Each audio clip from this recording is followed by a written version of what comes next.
ఎందుకంటే మహిళలకు బీపీ లేదు, షుగర్ లేదు, రోగం లేదు, నొప్పి లేదు. ఆ రోజున్నటువంటి మహిళలు ఎంత కాయ కష్టం చేసుకునేది తెలుసా? గ్రామీణ ప్రాంతాల్లో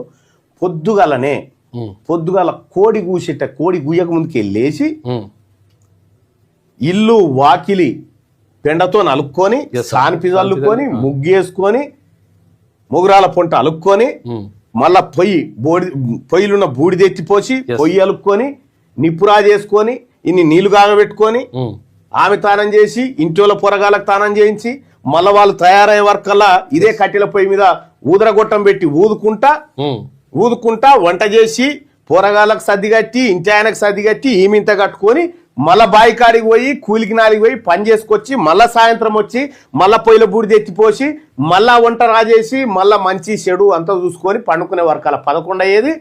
ఆమె లేచుడు 4 గంటలకు అయ్యేది. ఇగో ఇది వాళ్ళ జీవన విధానం. అంతే. ఇవాళ పరిస్థితి లేకుండా అయిపోయింది.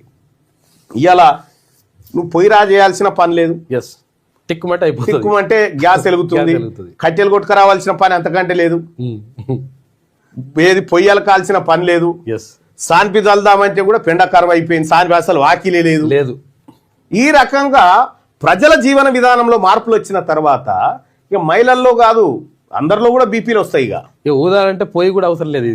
ఊదుడు ఎక్కడిది? ఇంకా ఊదుడు దాంతో ప్రాణాయామం అవుతుండేనట. నుత్తే ప్రాణాయామం. అప్పుడు ఆ పని ఉండే. ఇప్పుడు మొత్తం మారిపోయిన జీవన